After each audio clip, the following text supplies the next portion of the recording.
This episode of commandN, Jeff talks Xbox One, Laura dives into name check, and I get the inside scoop on the future of Facebook.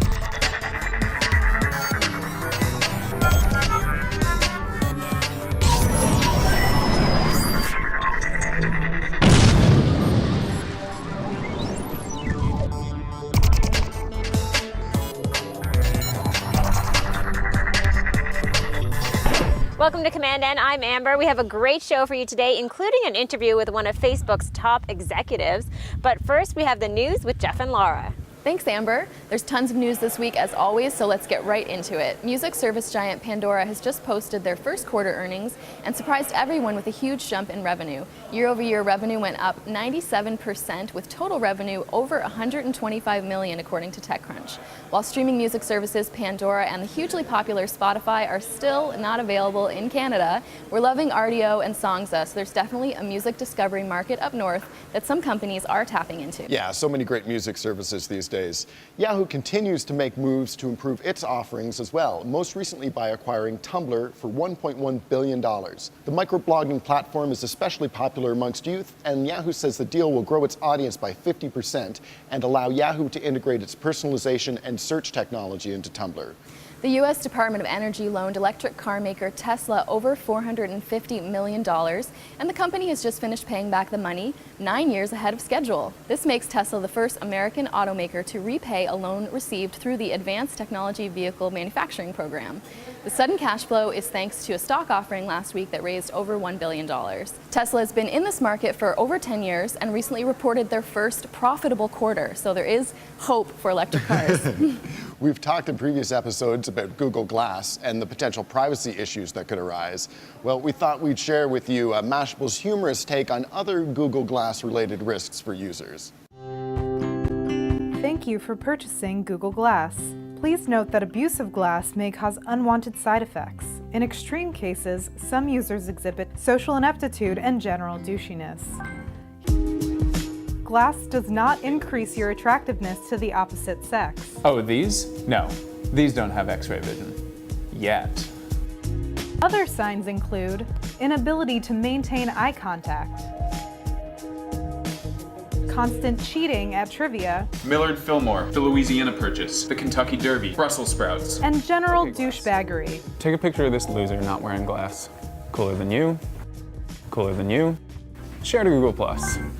Dropbox bought the coveted app Mailbox in March for $100 million, and the service has just released its first app from within the Dropbox service. It's an iPad version modeled on the incredibly popular iPhone app. The email organizer app provides quick ways to snooze messages and saw quick uptake from email power users with a giant waiting list to get invited to download. I can only imagine that the iPad version will be even more efficient than the iPhone app.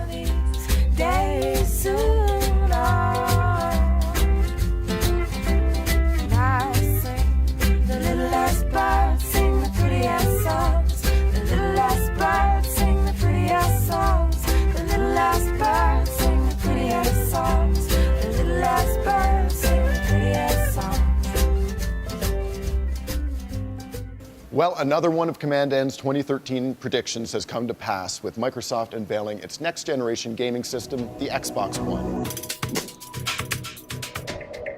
The attractively designed console includes more memory and processing power, HDMI pass-through so that you can connect your cable or satellite box to watch television through it, and an integrated Blu-ray player. There's also multitasking so that you can do things like have a Skype chat while you're playing a game, and lots of Kinect motion sensor and voice recognition integration. That sounds so cool. I'm really looking forward to seeing that. And now, because we just can't help but be curious about all the different ways you can use Google Glasses, here's a video that shows off some of the features you might not have thought of yet. OK Glass, scan now.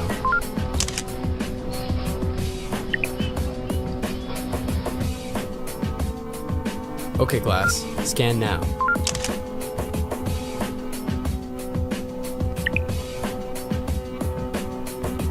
Preview.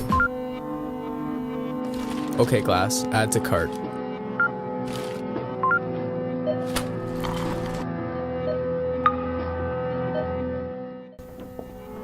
Dad. OK Glass, call 911. 911, what's your emergency? Yeah, I found my father unconscious. I'm Sending an ambulance to your current location. 1, 2, 3, 4. Ambulance should be arriving now. I'm going to stay on the call with you. Thank you.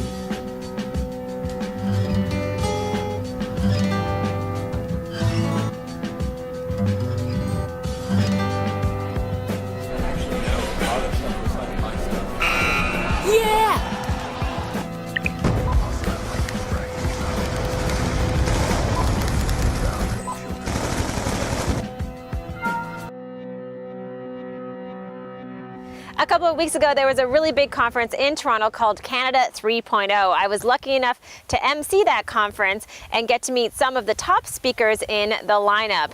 I interviewed Reed Hastings for Fast Company and also got this interview with one of Facebook's senior executives about the future of the world's largest social network.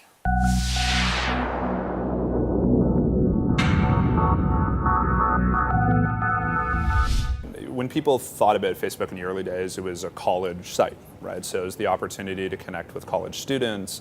And I think what we've seen now is it reaches anybody. You know, whoever your audience is that you want to reach, you can reach them on Facebook, and you can reach them in many different ways than you were able to before. You know, mobile obviously has changed the landscape for us quite significantly, and we've now got to the point where we've got more people coming on and accessing Facebook through their mobile phone on a daily basis than on their desktop.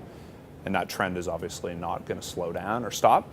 And so I think it's an interesting time for marketers. You know, in some ways marketing has changed quite a bit, and in other ways I think we need to make sure that we still remember the key marketing principles. It's still about getting the right content in front of people that's relevant to them. And that's really always, and you need to get it in front of enough people to make it matter for your business. So the classic marketing principles of reach and frequency still matter. You need to get it in front of your audience with enough frequency to be able to make it resonate. But I think where the rules have changed a little bit is now it's much more of a two-way conversation. So you need to be prepared to be able to have people engage in that content, tell you how they really feel about it, and be able to adjust to that. And I think that's the thing that takes marketers a little bit longer to understand how to play well in that environment. But once you understand it, I think we're seeing some brands doing an excellent job of taking advantage of it. So I think we've gotten past the early days of the only success metrics on, in working with Facebook is, how many likes do I have, or how many people are commenting on some of the posts that I'm doing, and we're moving much more towards how is Facebook enabling me to drive core business metrics that matter to me? How is it driving people into my store to buy my products? How is it driving people to my site to be able to consume my content? And I think those are things that we're going to see more of, because this is just another way to reach out to people in a more personal way.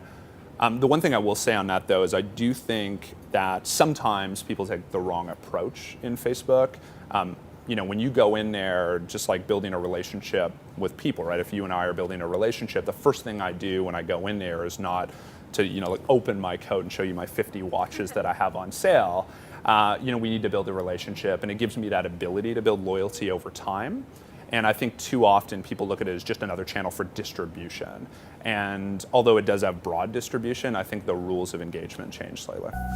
This episode of commandN, we have a great web pick for you. It's called namecheck.com, and it allows you to see right away if a username that you're looking to use across a variety of social media platforms, from the very well-known like Twitter and Facebook to some very obscure ones, is available. So you just enter in the username or the handle that you're looking to use, and it'll tell you if it's workable on all of those different platforms. One thing to keep in mind is that if your desired handle does not meet the qualifications of service, like it's too long or uses special characters, it may show as available even though you won't be able to register it. We love hearing your web picks, so feel free to shoot us a line on one of our social media channels, and we'll try to feature it in a future episode of commandN. Thanks to everyone who came to our website and filled out our poll about how you watch commandN, and thanks for watching this episode. As always, you can find us on social media sites like Google+, Twitter, and on Facebook. Thanks for watching, and we'll see you soon.